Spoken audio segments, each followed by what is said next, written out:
அனைத்து உரிமை குரல் நண்பர்களுக்கும் வணக்கம். இனிமேலும் உறவு முறையை பார்த்துட்டு இருக்க முடியாது அப்படின்னு நடிகர் விஜய்க்கு பாத்தீங்கன்னா சீமான் அவர்கள் எச்சரிக்கை விட்டுருக்காரு. அது என்னன்றத அந்த வீடியோல முழுமையா பார்க்க போறோம், வாங்க பார்க்கலாம். தமிழ்நாட்டுடைய அரசியலே திரும்பி பார்க்க வச்சிருக்கக்கூடிய ஒரு விஷயம் அப்படின்னா விஜய் பெரியார் சிலைக்கு மாலை இட்டதும் அதற்கு பிறகு விநாயகர் சதுர்த்திக்கு வாழ்த்து சொல்லாத ஒரு விஷயம் தான்.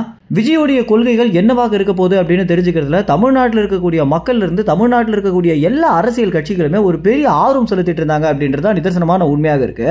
இப்படி இருக்க வேளையில விஜயோடைய அரசியல் கொள்கைகளை எடுத்துரைக்கிற ஒரு ட்ரெய்லர் மாதிரி தான் இந்த ஒரு விஷயம் பார்க்கப்படுது. அதாவது பெரியாருடைய சிலைக்கு மாலை இட்டது, அதற்கு பிறகு விநாயகர் சதுர்த்திக்கு வாழ்த்து சொல்லாதது, அதற்கு பிறகு ஓணம் பண்டிகைக்கு வாழ்த்து சொல்லியது. இந்த மூன்று விஷயங்களும் சேர்ந்து தமிழ்நாட்டுடைய அரசியல்ல திராவிட கொள்கைகளை தான் விஜய் அவர்கள் நிலைநாட்ட போறாரு அப்படின்றது இதுல இருந்தே தெரிய வருது. இந்த ஒரு விஷயம் வரவேற்கத்தக்க ஒரு விஷயமாக இருந்தாலும் பெரியாரும் சமூக நீதிக்காக போராடினாருன்னு சொல்லுங்க, ஆனா பெரியார் மட்டும்தான் போராடினாரு அப்படின்ற ஒரு கொள்கையை ஏற்கவே முடியாது அப்படின்றதான் சீமான் அவர்களுடைய முதல் முக்கிய முழக்கமாகவே இருக்கு. தமிழ்நாடை பொறுத்த வரைக்கும் இந்த பெரியாரிசம் எந்த அளவுக்கு தலை ஓங்கி இருக்கோ அதே மாதிரி தான் இந்த பெரியாரிசத்தை எதிர்க்கிறவங்களும் அதிகப்படியான பேர் இருந்துட்டு இருக்காங்க.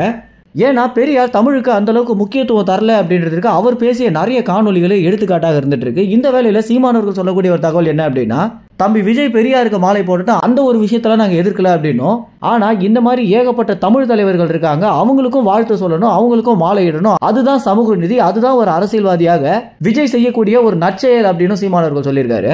தமிழ் தலைவர்கள் எல்லாம் விட்டுட்டு இந்த மாதிரி மட்டுமே அவர் பண்ணிட்டு இருந்தாரு அப்படின்னா தம்பி விஜயை காலப்போக்கில் எதிர்க்க வேண்டிய ஒரு சூழ்நிலை நிச்சயமாக வரும் அப்படின்றதான் நடிகரும் அரசியல் தலைவருமான விஜய்க்கு சீமான் கொடுக்கக்கூடிய எச்சரிக்கையாகவே இருக்கு.